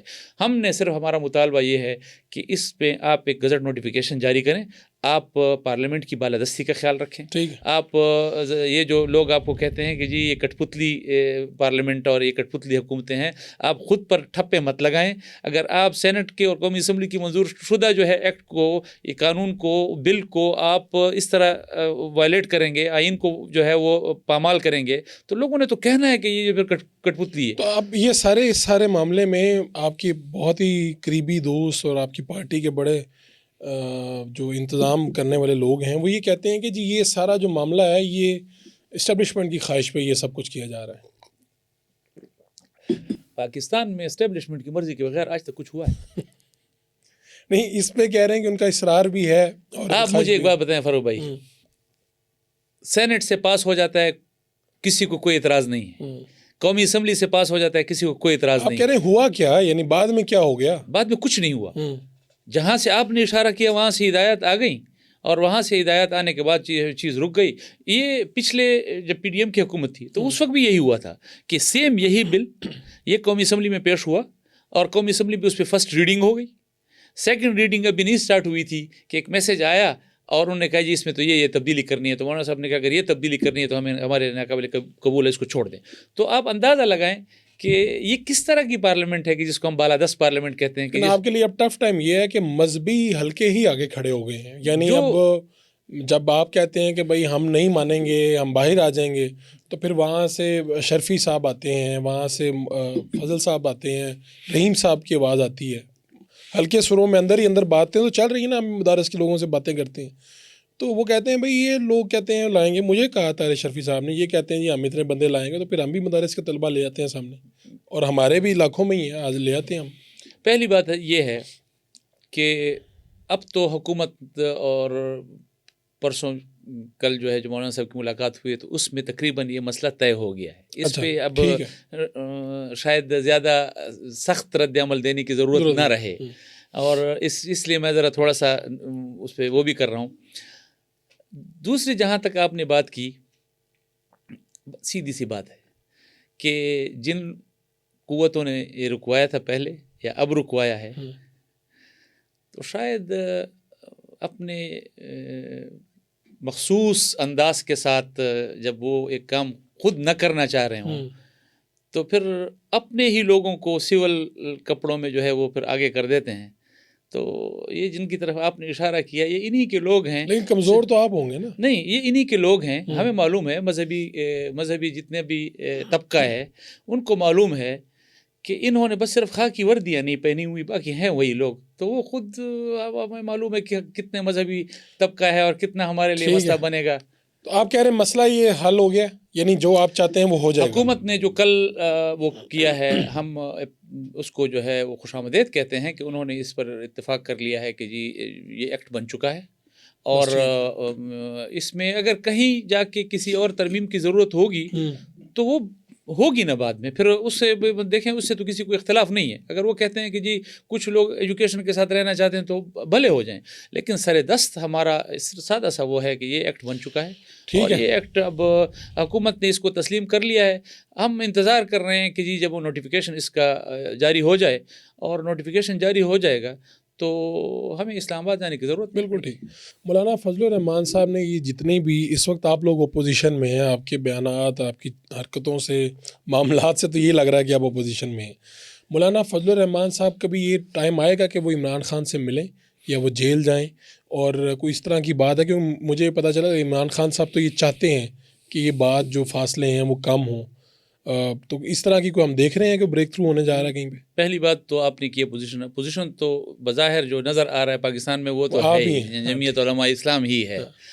جہاں تک ان سے ملاقات کی بات ہے فاروق بھائی, ہمارے ہاں نہ ان کی طرف سے ایسی کوئی چیز بات سامنے آئی ہے, نہ ہمارے حلقوں تک یہ بات پہنچی ہے. جس طرح آپ نے بات کی اس طرح میڈیا کے سے پتہ چل رہا ہے. لیکن اس میں دو چیزیں وہ مد نظر رکھنی ہوگی کہ کیا یہ ممکن بھی ہے کہ جیل میں ان سے ملاقات ہو, اور دوسرا یہ کہ اگر جیل میں ملاقات ہوگی تو اس کا کوئی فائدہ بھی ہوگا. تو ان دونوں جو ہے پہلو کو مد نظر رکھ کر ہی کوئی فیصلہ کیا جائے. پہلے تو بات یہ ہے کہ ایسی کوئی چیز سامنے نہیں ہے, اور اگر چیز سامنے آ بھی گئی تو پہلے اس کے امکان کو دیکھنا ہوگا کہ اس کا کیا امکان ہے. دوسرا یہ کہ اگر آپ صرف ان کی خواہش پر جیل چلے جاتے ہیں تو ان کی خواہش تو پوری نہیں کرنی, اس کا فائدہ نقصان بھی دیکھنا ہے کہ اس کا فائدہ ہے کہ نہیں, ہم وہاں جا کر کیا کریں گے, جے یو آئی نے کیا اس میں حاصل کیا یا پاکستانی عوام کو کیا ملے گا, یا وہاں جا کر آپ کوئی بامانی بامقصد کوئی بات چیت کر بھی سکیں گے کہ نہیں کر سکیں گے. تو آپ تک یہ جتنے بھی لوگ آتے ہیں تحریک انصاف کے, ظاہری بات ہے یہ اپنے چیئرمین سے اجازت لے کے آتے ہیں, ان کی خواہش بھی آتے ہیں نا, وہ بھی چاہتے ہیں کہ معاملات آگے بڑھیں کہیں پہ. وہ یہ ایک لمحہ فکریہ بھی ہے فاروق بھائی کہ وہ ان کی پارٹی میں اگر 5 لوگ آتے ہیں نا جی, 5 مختلف باتیں بھی کرتے ہیں, تو وہ ہر ایک یہی کہتا ہے کہ جی یہ بات مجھے چیئرمین صاحب نے کی. اب ان سے کون تصدیق کرے گا کہ یہ بات انہوں نے کی ہے یا نہیں. باتیں تھوڑی مختلف ہوتی ہیں اور کہتے سارے یہی ہیں چیئرمین, اور ہمیں یہ مشکل درپیش ہوتی ہے کہ جی یہ فلاں صاحب ان کے پارٹی کے آئے تو انہوں نے یہ بات کی. کیا عمران خان واقعی یہ چاہتا ہے جو یہ کہہ رہے ہیں؟ اور سب حوالہ دیتے ہیں تو اپنے بانی کا دیتے ہیں کہ جی ان کی طرف سے یہ ہدایت. اب یہ کہ کتنے پینیٹریشن ہے ہمارے اداروں کی, ان کتنا یہ ہے کہ جو بات وہاں سے آ رہی ہے, انفارمیشن آ رہی وہ ٹھیک ہے یا غلط فلٹر ہو کے تو نہیں آ رہی. تو یہ چیزیں بھی ہمارے لیے ذرا تھوڑا سا ایک پوائنٹ آف کنسرن ہے. تو اس کو ہمیں دیکھنا پڑے گا کہ یہ ساری چیزیں جو ہیں اس کا پھر کوئی بامقصد کوئی وہ بھی ہونا, ہم اس طرف جا سکیں. پہلے تو میری طرف سے مبارکباد لے لیں آپ. میں نے 1 سال پہلے مولانا کی طبیعت خراب ہوئی تھی, تب ہم گئے, انہیں پھول پیش کیا میں نے مولانا کو, وہ تصویر ہم نے لگا دی میں نے اپنے سوشل میڈیا پہ. ٹھیک. تو اس وقت یاد رہے کہ آپ میں اور تحریک انصاف میں فاصلے کافی زیادہ تھے. تو نیچے لوگوں نے لکھا کہ تم بھی ایک بکاؤ صحافی ہو, جن لوگوں نے ان لوگوں نے پاکستان کو کھایا, یہ کیا, اور مولانا کے بارے میں بھی جو وہ کہہ سکتے تھے انہوں نے کہا. تو وہ تصویر دوبارہ میری میموری پہ آ گئی, 1 سال کے بعد فیس بک پہ آ جاتی ہے, میں نے دوبارہ شیئر کر دی. تو پھر ایک طرف سے کمنٹ آیا کتنا نورانی چہرہ ہے, سیاست سیکھنی ہو تو مولانا فضل الرحمان سے سیکھو. اب یہ وہی لوگ ہیں جو پچھلے سال مجھے کچھ اور کہہ رہے تھے اور مجھے بھی برا بلا کہہ رہے تھے ملنے کی وجہ سے. تو آپ نے بہت بڑا ایک جو طبقہ ہے جو سوشل میڈیا پہ بڑا فرنٹ فٹ پہ ہے, ان کو قائل کر لیا کہ مولانا فضل الرحمان اچھے سیاستدان ہیں. آپ کی یہ کامیابی ہے, چاہے عارضی طور پہ کیا آپ نے. آپ کا شکریہ. لیکن میرے خیال میں سیاسی کارکن جو ہے اس کی نظر وہ معروضی صورتحال پہ نہیں ہونی نہیں، چاہیے. ٹھیک ہے. وہ ذرا تھوڑا سا اس کو وسعت نظر سے چیزوں کو دیکھنا ہوگا.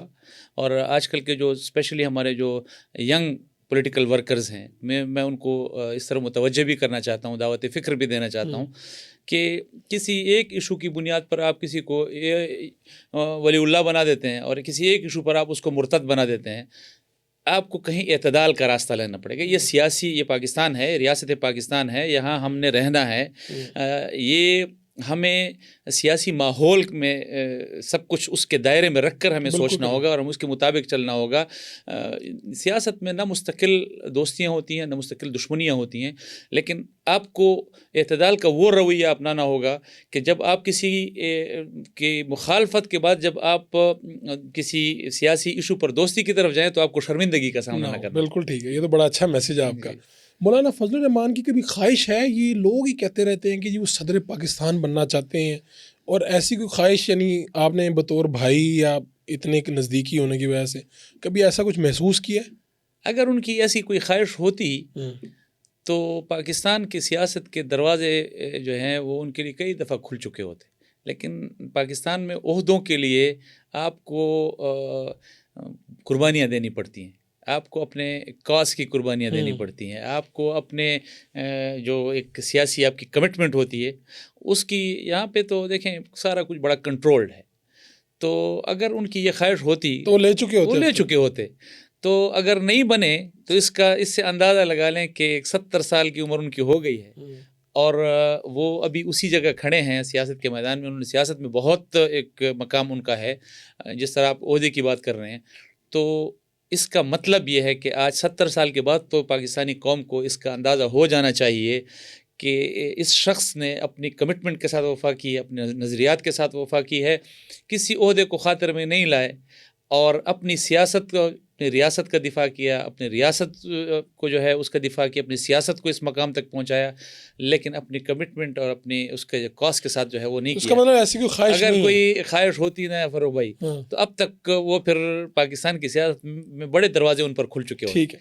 تو یہ اپریشیٹ کیا جانا چاہیے کہ وہ اپنی کاز کے ساتھ اتنے کمیٹڈ ہیں کہ انہوں نے اس پر سودے بازی نہیں کی کسی عہدے کے لیے. مولانا فضل الرحمان صاحب کو اللہ لمبی زندگی دے. آمین. ان کے بعد کیا ان کے خاندان میں سے کوئی وہ لیڈ کرے گا اس پارٹی کو، یا یہ کارکن طے کریں گے، کس طرح سے یہ ہوگا؟ اللہ تعالیٰ ان کی عمر و رزق میں برکت دے اور تاجر ان کا سایہ ہمارے اوپر سلامت رکھے.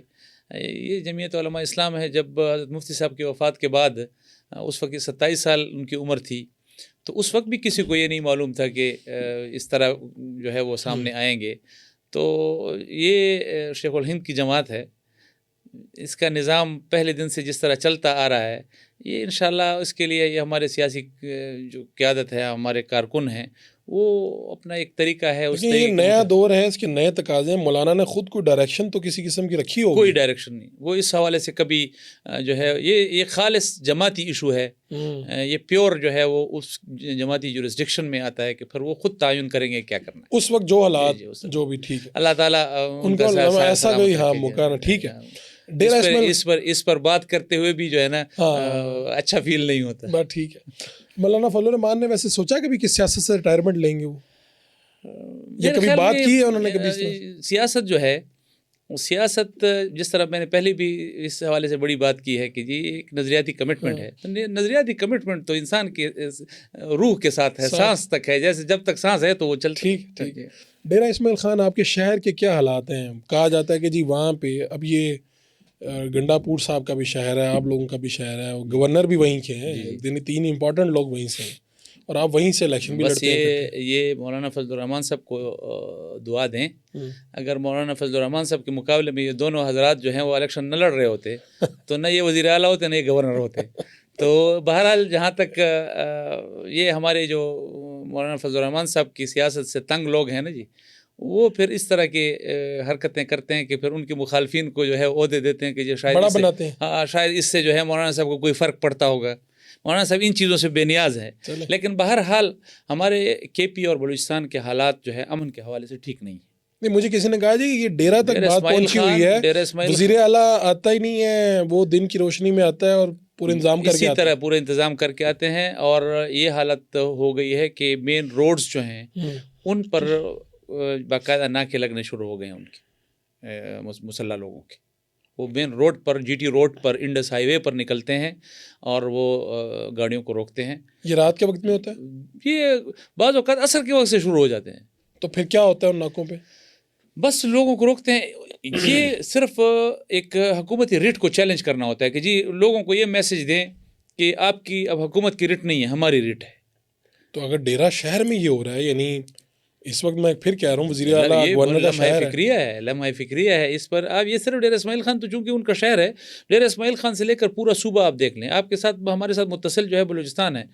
آپ مطلب دن کی روشنی میں بھی سفر کرتے ہوئے انسان کو خوف محسوس ہوتا ہے کہ میں بحفاظت اپنے مقام تک. لوگ آپ ناکوں کی بات کر رہے ہیں تو لوگ یہ سمجھ رہے ہوں گے کہ فوج کے ناکوں کی بات. نہیں، مسلح تنظیموں کے لوگ ہیں وہ.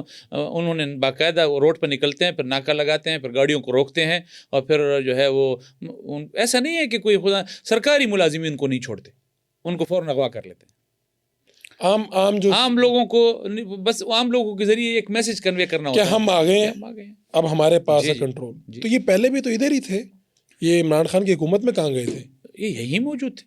تو پھر خاموش تھے، آتے نہیں تھے. بس یہ ان کی اپنی اسٹریٹجیز ہوتی ہیں، کس اسٹریٹجی کو انہوں نے جو ہے وہ امپلیمنٹ کرنا ہے. کس نہیں ہو سکتا ریاست اس وقت بہت طاقتور تھی. ریاست تو طاقتور اگر ہوتی، یہ انہی لوگوں کو افغانستان سے فیض حمید صاحب نہیں لائے تھے. فیض حمید صاحب خود لائے تھے. تو یہ الزام ان پر ہے نا، اپنے ادارے کے اندر بھی ان پر یہ الزام ہے نا. تو انہوں نے باقاعدہ ان کے ساتھ معاہدے کر کے وہ لائے ہیں. نہیں کہا جاتا تھا کہ ان کو خرچہ دیا جاتا تھا. خرچہ نہیں، باقاعدہ ان کو لا کر بسایا گیا. کے پی اور کیا تعداد ہوگی؟ کوئی تعداد رف کوئی ایسٹیمیٹ ہے؟ ہزاروں میں. اور ان کے پاس اسلحہ بھی ہے مکمل. مجھے یاد ہے جب ہم وزیرستان کے لیے گاڑیاں نکل رہی تھی رات کو، تو درمیان میں ہمارا رابطہ کچھ ہو گیا، تو مجھے مولانا اسد کا فون آیا کہ آپ گھر چلے جائیں اور صبح آپ آئیے گا. ابھی تب یہ یعنی آج سے کوئی 2 سال پہلے 3 سال پہلے کی بات ہوگی. تو انہوں نے کہا کہ آپ کی گاڑی کا نمبر ہے لاہور کا، تو بھائی بعد میں آپ کو چھڑوانے کے لیے کافی پیسے دینے پڑیں گے ہمیں. تو اس طرح بھی ہوتا ہے. اس طرح بھی ہوتا ہے. آؤٹ سائڈر اگر آئے ہیں، نہیں، یہ ان کا حکمت عملی پہ ڈیپینڈ کرتا ہے. انہوں نے اس وقت کس حکمت عملی پر، کس اسٹریٹجی پر، کس اس پر عمل کرنا ہے. صرف سرکاری ملازمین کو اٹھانا ہے، کسی مقامی کو تنگ کرنا ہے، کسی باہر والے کے ساتھ کو جو وہ کرنا ہے، یہ اس وقت کی حکمت عملی پر ان کو کیا ہدایات آ رہی ہیں. نہیں تو اگر وہ اتنی تعداد میں کسی دن وزیر اعلیٰ یا گورنر کو اٹھا کے لے جائیں پھر تو میرے خیال میں کئی دفعہ ایسے ہوا ہے. ابھی مجھے ایک وہ معلوم ہوا ہے کچھ دن پہلے کہ جب یہ ہمارے جو نام نہاد وزیر اعلیٰ ہیں، جو خود دوسروں کو کہتے ہیں فارم 47 والے، میں ان کو فارم اسٹیبلشمنٹ کا وزیر اعلیٰ کہتا ہوں. کیونکہ الیکشن سے آپ کو شاید معلوم نہیں ہوگا، الیکشن سے 1 مہینہ پہلے سے وہ ان کی تحویل میں کینٹ میں بیٹھے ہوئے تھے اور ان کے ساتھ سودے ہو رہے تھے. اس کے بعد یہ سارا ایک دم منظر عام پہ آئے تھے. جب وہ آ رہے تھے تو ان کے لیے جو پولیس کھڑی تھی ان کی حفاظت کے لیے، تو اس پولیس پر فائرنگ ہوئی. یعنی وزیر اعلیٰ کی سیکیورٹی پہ پولیس کھڑی ہے وہ آنا ہے اور اس پر فائرنگ ہوئی ہے. اچھا، یہ اس طرح کے واقعات ہوئے ہیں. تو یہ کس طرح اس مسئلے کا حل ہے کوئی؟ یہ تو اب ریاست کو سوچنا پڑے گا کہ ریاست اس پہ غور کر رہی ہے. ہاں میرے خیال میں شاید چیزیں ان کی اس میں ہوگی. دیکھیں نا، ہم تو ایک پاکستانی کی حیثیت سے، ایک شہری کی حیثیت سے ان کو یہ کہہ سکتے ہیں کہ اس آئین کے ساتھ اگر میں کمیٹڈ ہوں تو آپ نے ہمیں امن بھی دینا ہے اور آپ نے ہمیں معیشت بھی دینی ہے.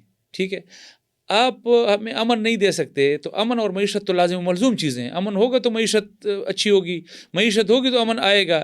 تو اگر آپ ہمیں امن نہیں دے سکتے ہیں تو پھر ہمارا روزگار اور معیشت کا کیا ہوگا؟ تو یہ تو ہمارا ان سے مطالبہ ہے کہ آپ ہمیں امن دیں. نہیں، آپ کو بلا رہے ہیں کہ آپ سٹیک ہولڈرز ہیں، یعنی پی ٹی آئی ہے، جے یو آئی ہے، کے پی میں، بلوچستان میں. ایسا تو ابھی ہم ان کی طرف سے ایسا کوئی جو ہے وہ انیشیٹو نہیں ہے. ان لوگوں کا کیا کرنا ہے یہ، یا آپ لوگ ہی کہہ رہے ہیں کہ بھائی یہ دیکھو کیا ہو رہا ہے؟ مولانا ادھر لاہور آئے تھے، انہوں نے اس وقت بتایا تھا ہمیں الیکشن سے پہلے. ان کا بات بہت آگے نکل گئی. بالکل اسی طرح ہے یہ. لیکن ایسا کوئی انیشیٹو ابھی تو دیکھیں 2 حکومتوں کے درمیان ایک لفظی جنگ ہو رہی ہے. صبح ہی حکومت کہتی ہے کہ جی یہ وزارت دفاع اور یہاں ہمارے فورسز جو ہیں ان کو کام ہے کہ کنٹرول کریں. وفاقی حکومت کہتی ہے جی لا اینڈ آرڈر جو ہے وہ پروونشل سبجیکٹ ہے تو آپ نے اس کو کنٹرول کرنا ہے. اب جس ضلع کا وزیر اعلیٰ جہاں سے ہو وہ اپنے ضلع میں آتے ہوئے جو ہے اس کو یہ مسئلے درپیش ہوں, آپ اندازہ لگائیں وہاں حکومت کی کیا ریٹ ہوگی. وہاں مجھے اپنا پوڈ کاسٹ ختم کرنا ہے, لیکن میں چاہتا ہوں آپ 5 سے 6 نام مجھے بتا سکتے ہیں جو ینگ لوگ ہیں JUI میں اور لیڈرشپ پہ کہیں پہ ان کا کوئی عہدہ ہے یا آگے آئے ہیں. وہ دیکھیں اب آپ کے سامنے ہیں راشد سومرو صاحب جو ہیں وہ ینگ ہے, ٹھیک ہے, وہ ہمارے سندھ کے جنرل سیکرٹری ہیں. ایک ہو گئے. ہمارے جو ہیں ابھی نصیر احرار صاحب آپ کے ادھر ہی موجود ہیں, ہمارے پنجاب کے جنرل سیکرٹری ہیں. تو اسی طرح ہمارے KP کے آپ عطاء الحق درویش صاحب ہیں. آپ محمود شاہ صاحب جو ہیں ہمارے بلوچستان کے جنرل سیکرٹری. یہ سارے ہمارے جو ہیں وہ ینگ لوگ ہیں. اور یعنی نوجوانوں کو اسپیس آپ دیتے ہیں, مل رہی ہے انہیں؟ بالکل مل رہی ہے. اب دیکھیں یہ سارے, میں اگر آپ کو صرف پنجاب میں اضلاع میں جنرل سیکرٹریز اور اب امیر ہم بناتے ہیں کہ ذرا ہمارا کوئی بزرگ ذرا تھوڑا سا جو ہے وہ جنرل سیکرٹریز وہ ہوتے ہیں کہ جو پھر بھاگ دوڑ کر رہے ہوں. ابھی پنجاب میں آپ KP اور بلوچستان اور سندھ میں تو بہت زیادہ یعنی چونکہ متحرک ہے جماعت. پنجاب میں تو ابھی نصیر احرار صاحب نے, ہمارے محمود میاں صاحب نے اس پر بڑا کام شروع کیا ہوا ہے, میں ان کو اپریشیٹ بھی کرتا ہوں. آپ پنجاب کے اضلاع کو دیکھیں تو اضلاع میں جنرل سیکرٹریز جتنے ہیں وہ سارے ینگ ہیں تقریباً. میں ابھی کتنے دنوں سے پروگرام کر رہا ہوں. تو باقاعدہ پالیسی کے تحت آپ لوگوں نے سوچا کہ بھئی ینگ قیادت, اور جب صوبے کے لیول پر ینگ قیادت آئے گی تو وہ تو ڈیفینیٹلی سوچیں گے کہ جی ہم اضلاع میں بھی ایسے لوگوں کو, تاکہ وہ ایک ٹریننگ کے پروسیس سے بھی گزریں اور کام بھی کریں. تو یہ اچھی ایک اسٹریٹجی ہے, میرے خیال میں بڑا اچھا اس پہ کام ہو رہا ہے. بہت شکریہ انجینئر ضیاء الرحمان صاحب, آپ آئے. شکریہ. اور JUI کے حوالے سے جو ہمارے بھی کانسیپٹ کلیئر نہیں تھے وہ آپ نے کافی حد تک کلیئر کیے ہیں, اور میں کہتا ہوں کہ یہ گفتگو جب لوگوں تک پہنچے تو شاید اس سے JUI کے حوالے سے جو تاثر ہیں وہ کئی تاثر ہیں وہ ٹھیک ہو جائیں گے اس سے. بہت شکریہ جناب. بہت شکریہ آپ کا.